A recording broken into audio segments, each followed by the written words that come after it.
Welcome to the secret advantage for maximizing your nonprofit's impact. Yes, your nonprofit's impact. That's what I'm talking about today, and that's what this uh, audio is about, and this video, for some who may be watching it as a video, but that's what this is all about, and the ebook that accompanies this. Your nonprofit is a wonderful idea and a wonderful organization. You have a mission, you have a purpose, you have a passion, and you don't want to be the best kept secret.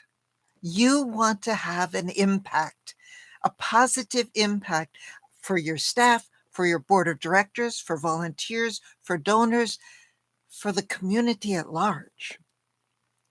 And there's a way to maximize that using something you're already doing, but just doing a lot more of it, and to do it in some very different kinds of ways, um, or adding a lot more of it to what you're already doing. This is a really significant issue because without volunteers and donors, without good people on your staff, without a board of directors or your elected leadership team from within your faith community, because this also applies to faith communities, without all of these people, your nonprofit really doesn't exist. And it can't be just for you, it's got to be for a broader group of people. After all, that's why you created it. And there are so many places today where that vie for people's attention, that vie for their time, and definitely that vie for their money, that you need to do everything possible to keep the people you have and expand that in all sorts of good ways. And not doing that, like I said, it diminishes your impact. It means that you can't do all of the projects and all of the things that you desire and want to do, feel that you need to do. It may even mean that you cease to exist. So, this is just a very important topic.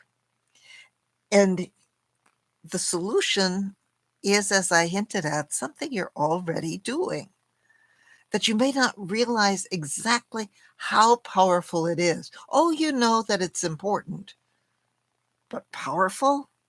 That may be a different thing. What is it? It's gratitude. Thank you. Oh, I appreciate how you did such and such, XYZ, whatever it is. Those are normal things. Anybody who's polite will say thank you.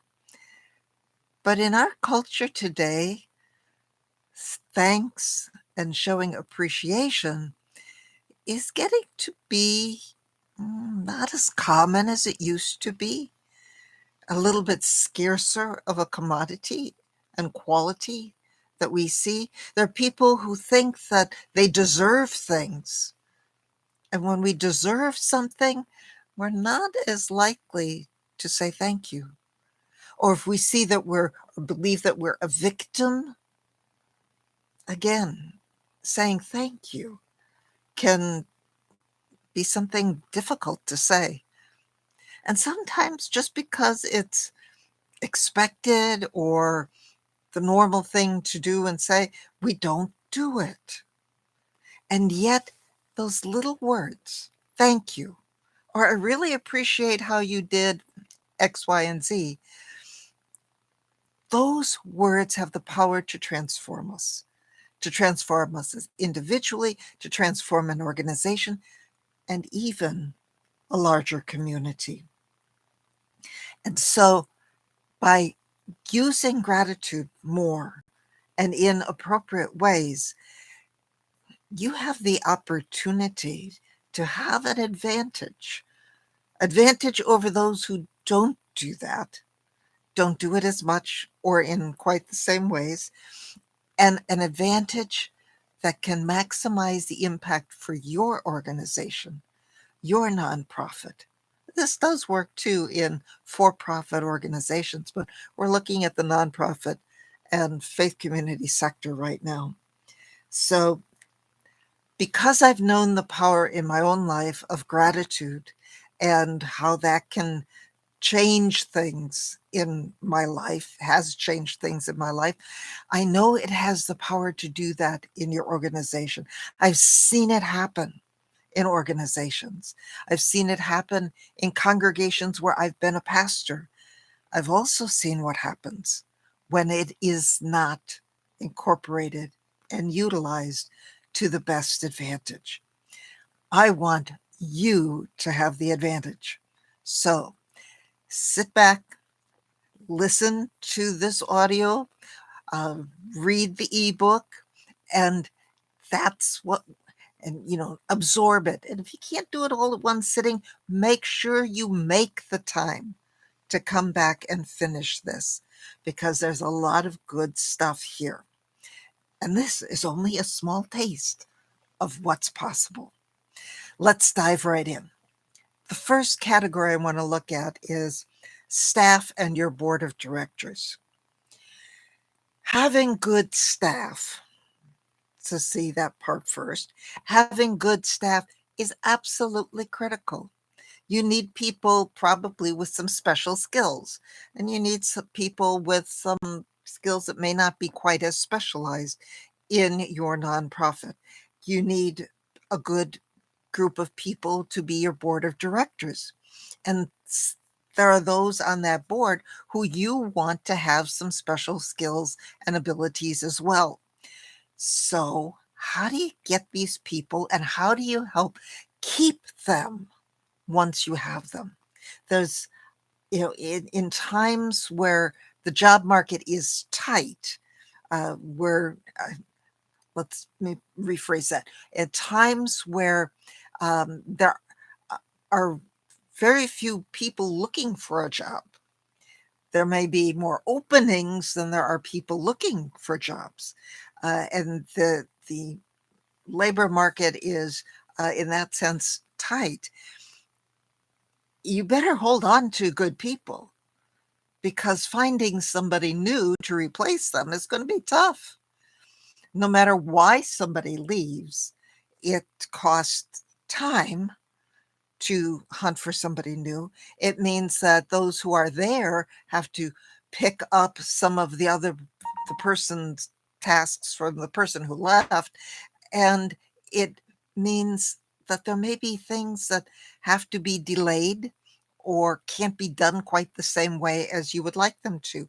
So, keeping good quality staff and people on your board is very important, and it's costly when they leave.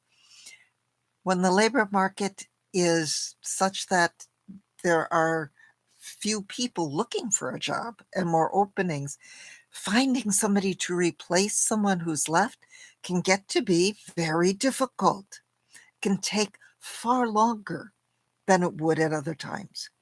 If there is a lot of people looking for a job and looking for positions, well, then you, as a person in charge or somebody on the leadership team, might end up having to go through a lot of different kinds of um, messages and people submitting applications, sifting through a lot of people, interviews from people who may sound good on paper but aren't really as qualified as you'd want them to be. And it becomes a long and hard task on that end of things. So you want to keep good people. And part of doing that is letting them know that their work is appreciated. There are many good studies that indicate that people will stay in a position and with a company or a nonprofit where maybe they're not getting paid as much as they could get someplace else. But if They work well with the people around them. They have opportunities there.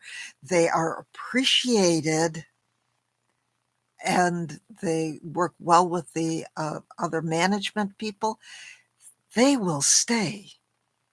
And when people are appreciated, it creates loyalty to the company, the nonprofit. It creates opens up people's creativity. They become more creative and people work harder. They put in more effort and time because they love what they are doing. And so those are things to think about. You want to keep them. And it's simple. Simple things to do. Don't wait for one time a year when there's a end of the year celebration or something like that. Tell people at the time when something that they do um, is something that you appreciate. If John gives a great report at a board meeting, whether staff or a member of the board, and you can say to John, "Hey, John, I really loved the way that you laid out that report. It was so clear and so easy to follow. Thank you. It made the presentation much better." You know, how many people say something good about a report, even when it is good? Take the time. Make the effort to notice those things. If you're thinking it and feeling it, say it, share it. People need to hear those things. You like to hear those things. Other people do too. It won't create somebody with a big head. It will create a much more loyal staff member or board member to hear those things shared. What about volunteers? Well, look around. You know as well as I do that there are so many things that we can spend our time and our energy doing these days. Uh, Online, in person, with family, as retirees, it doesn't matter what stage of life you're in. The number of opportunities have just grown to something, but our even 2 or 3 generations ago would never have believed as a possibility. And so people have a lot of choices as to where they can volunteer their time, what they will do with their time, even if they do volunteer. So it's important that the people who come to volunteer know that you understand that they could be doing something else. There are other things that they think about and have as priorities in their life as well. So they need to be recognized. They need to be thanked. Again, it's something like, uh, you know, if somebody is there, for half a day helping stuff a mailer, send out a mailing list, uh, doing some work in an environmental capacity, planting trees or picking up trash along a stretch of beach, something like that. Um, the people could be doing so many other things. It's important to, one, know the names of the people who are there, to make sure each person gets a little touch of thank you. Ask, get to know these people, get to know what else they are involved in and what other kinds of things they like. How come they're there? Ask them and then say thank you. If there's a group of people brought together to do a particular project, before people leave, give them an update. Let them know something like, well, because of all of you people today, we planted X number of trees, or we've cleaned up this amount of highway or beach.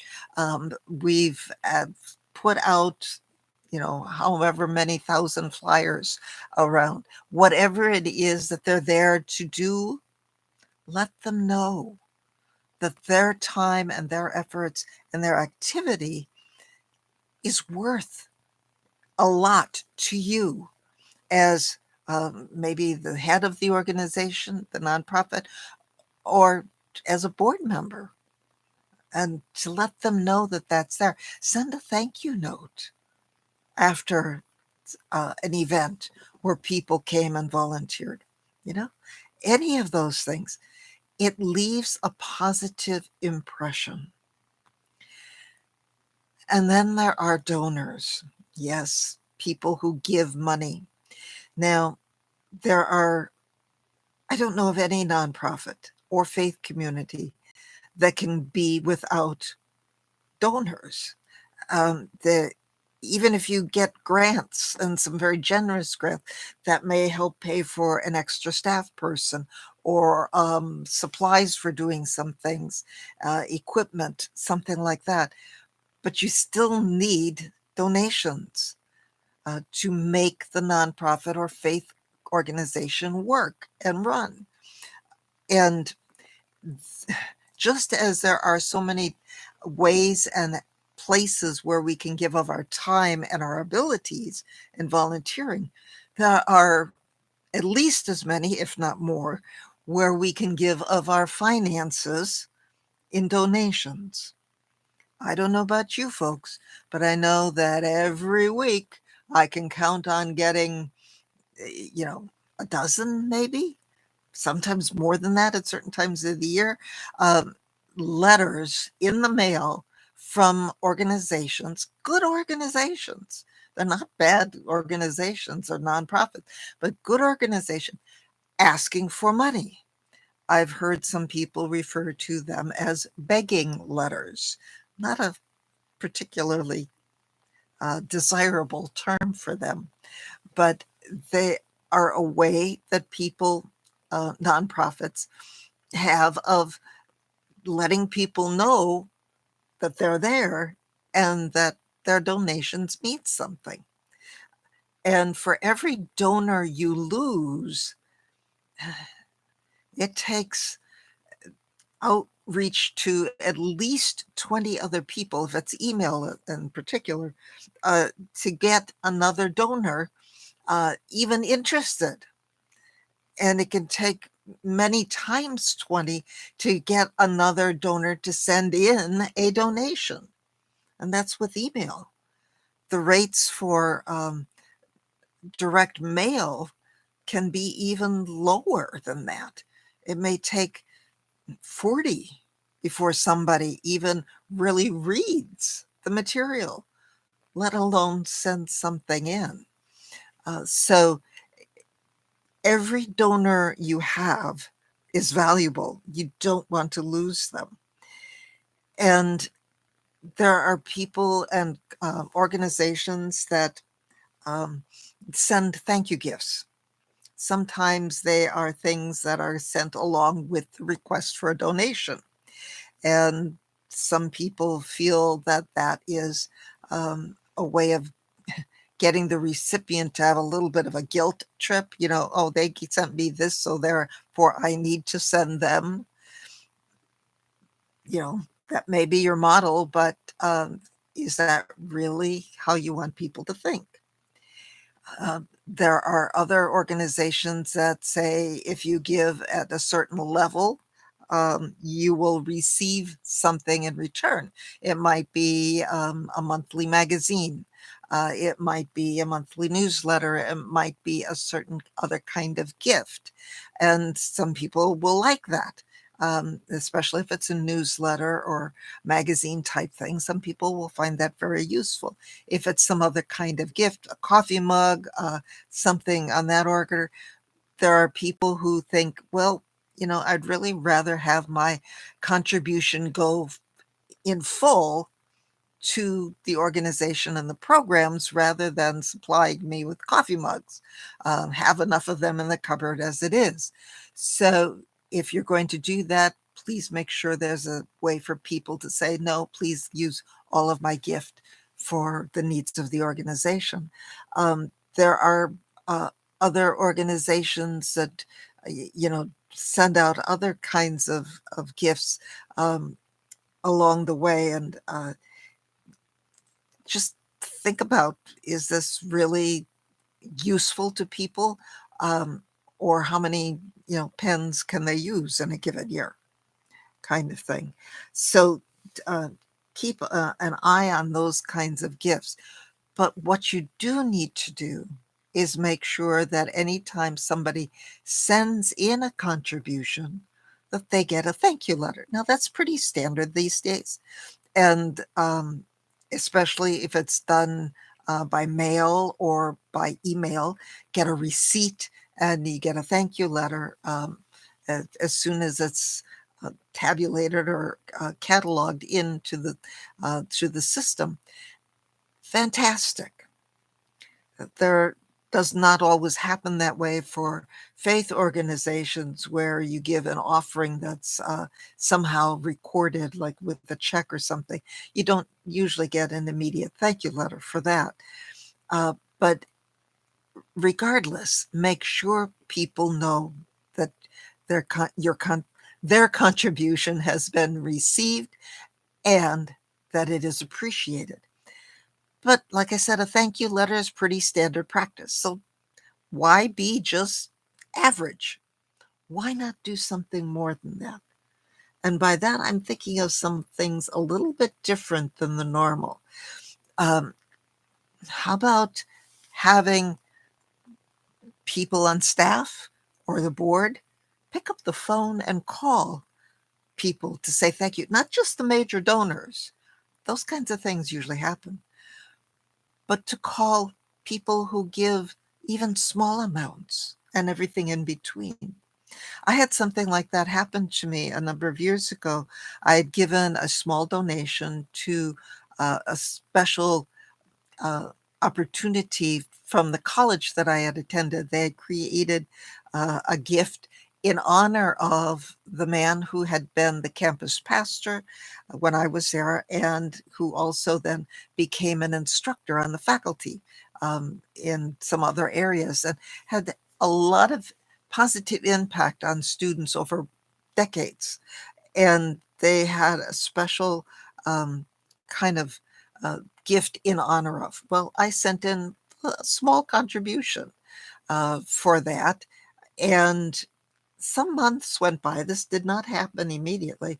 Some months went by, and one day the phone rang, and I looked at the caller ID, and it gave the last name of this person on the caller ID. And I, could this be somebody from his family calling? And I picked up the phone and said, hello. It wasn't somebody from his family. It was the gentleman himself. And I can tell you this much, it meant the world to me that he did that, that he took the time. I get the feeling he was calling every single person who he could find a phone number for who had given a contribution, and going through the alphabet. My last name comes a little further down the alphabet, so it was taking longer to get to that. And that he was doing this personally to say thank you for everyone made me wish I had given 4 times as much as I had. And it was a really important thing. So think about that for your board of directors.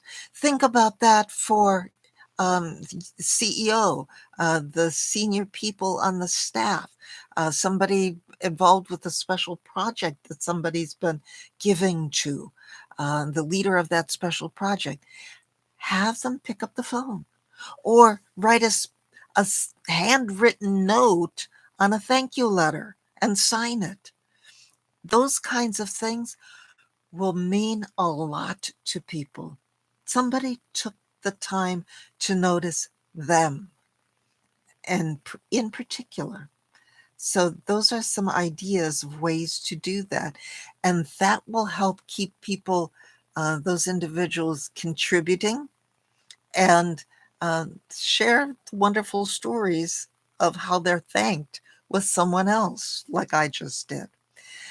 So there are so many ways to utilize this thing called gratitude. Yeah, gratitude to maximize the impact of your nonprofit.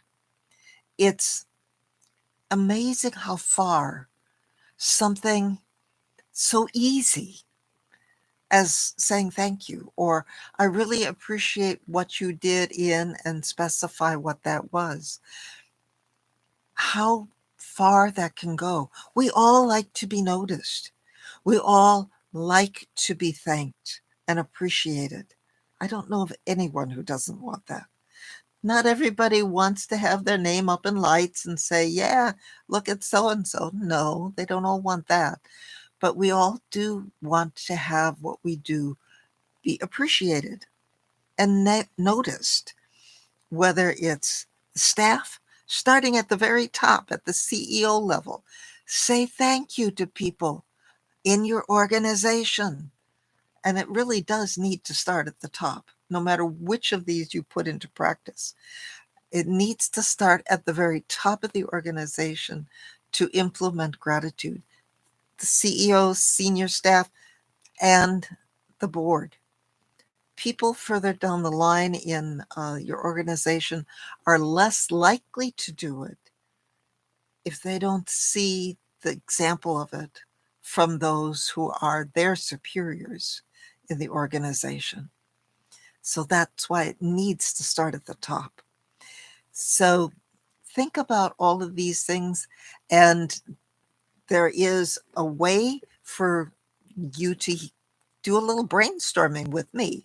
And that involves the link that was on the email that you received for that bonus gift, a complimentary maximize your nonprofit's impact call. And there are a limited number of those calls available and for a limited time.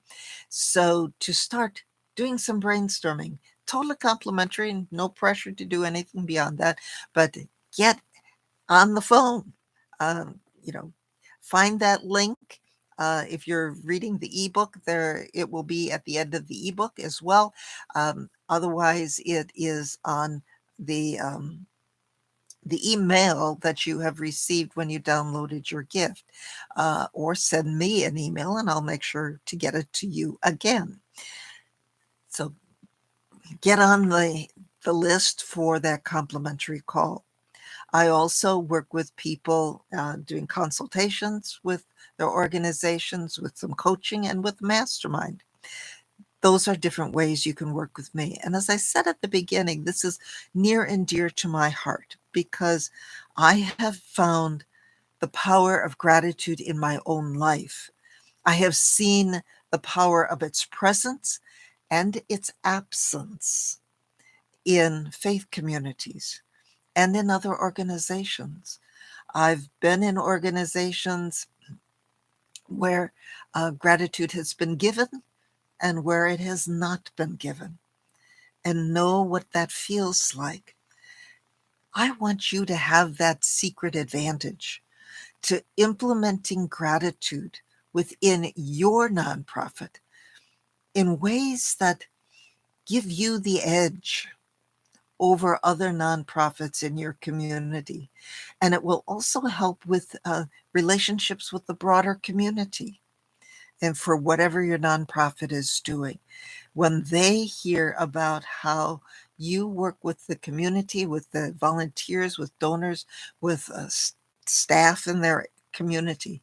So it has so many ripple effects that it can bring to individuals, to the people who work this, in the organization, to board, to volunteers, to donors, and far beyond that into a major community.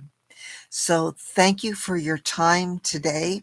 Thank you for stepping up and thinking about gratitude in a different way, being open to that possibility of more with gratitude. And thank you for taking the next step. The complimentary call, uh, some brainstorming with me, and seeing where this can take your nonprofit, giving you that secret advantage. So until we talk on the phone, I'm Pastor Kathleen Panning. Take care and blessings to you and to your nonprofit.